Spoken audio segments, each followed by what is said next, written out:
Some moments in sports go beyond the game. They live in the psyche.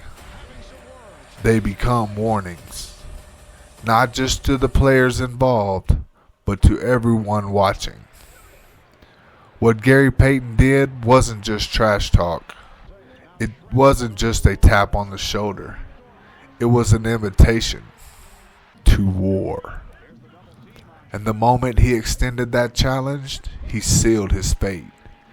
Because if there's one man you don't poke, it's Michael Jordan. Jordan wasn't just a player. He was a mentality, a mindset, a machine made of muscle, sweat, and obsession. Every second he spent on the court, he was hunting something. Respect, legacy, or maybe revenge for something you said 10 games ago. Whatever it was, he always found fuel. And the minute someone like Gary Payton tried to clown him, well, that just made the flames burn hotter. Now don't get me wrong, Payton wasn't soft. The man was a beast. Defensive Player of the Year, All-Star, one of the most physical, relentless guards to ever play the game. They didn't call him the Glove because it sounded cool.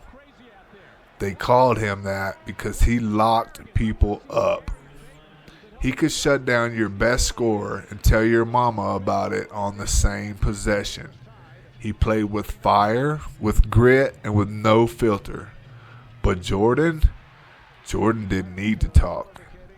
He spoke with execution. There's a difference between confidence and clarity. Gary had confidence, but Jordan had clarity. He didn't think he was the best. He knew it. And worse for his opponents, he needed you to know it too. He wanted you to remember it every time you laced up your sneakers, every time you looked at your stat line, every time you watched that highlight back and realized you were just another chapter in the legend. You weren't in control. You were part of the narrative. And when Payton decided to get physical with Jordan during that series, when he tried to bump him, get in his face, when he touched him like they were equals, that wasn't confidence. That was a man about to learn a lesson the hard way. Because what made Jordan different wasn't just that he could score. It's that he could take your best shot, your absolute best, and then elevate. You push, he pulls. You get loud, he gets quiet.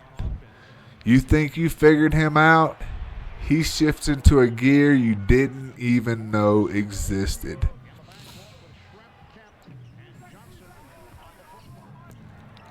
That's why when Payton played tight, even when he thought he was slowing Jordan down, he wasn't stopping anything. He was just postponing the inevitable. Because Jordan didn't beat you by exploding. He beat you by suffocating you. One bucket at a time. One perfectly timed shot. One fadeaway that you knew was coming but still couldn't stop. And it wasn't just skill. It was the silence. The stare. The glare Jordan gave after every made shot. It was like being hunted. He didn't need to say a word. You just felt it. Like he was telling you, that's one. I've got 9 more for you before this game is done. And then he'd do it. Over and over and over again. Not because he wanted to win, but because he wanted to bury you. You know how you can tell someone like Jordan is different? You can't watch guys like Payton, guys who never back down, start to shrink. Not physically, but in presence. The voice gets a little quieter, the body language drops just a hair, because even a warrior knows when he starts staring into the eyes of something he can't control. You don't win against Jordan, you survive him. And here's the kicker. Even after the series, years later, Payton looked back and said, "I think I slowed him down." And Jordan laughed. That laugh said more than words ever could. It wasn't mockery, it was memory. Memory of every bucket, every play, every time he looked across the court and saw Payton trying, failing, trying again. That laugh was earned because MJ didn't just beat you, he made you think about it forever. That's the price of disrespect. You gave Jordan a reason to take it personally, and he will. Every single time. You might get a moment, but he'll take the game.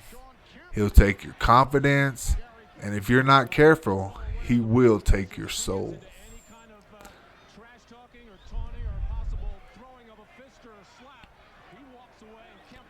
That's why the story of Payton and Jordan isn't just about one play. It's about a clash of fire and ice. The relentless barker versus the cold-blooded killer. And when the dust settled, only one of them walked away with the crown.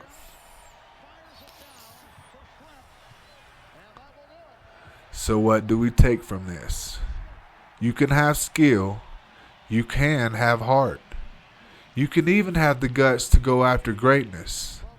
But if you don't understand who you're dealing with, if you don't respect the mountain you're trying to climb, you'll end up like the rest. Just another name on the long list of those who tried. Because Michael Jordan didn't just play the game, he owned it.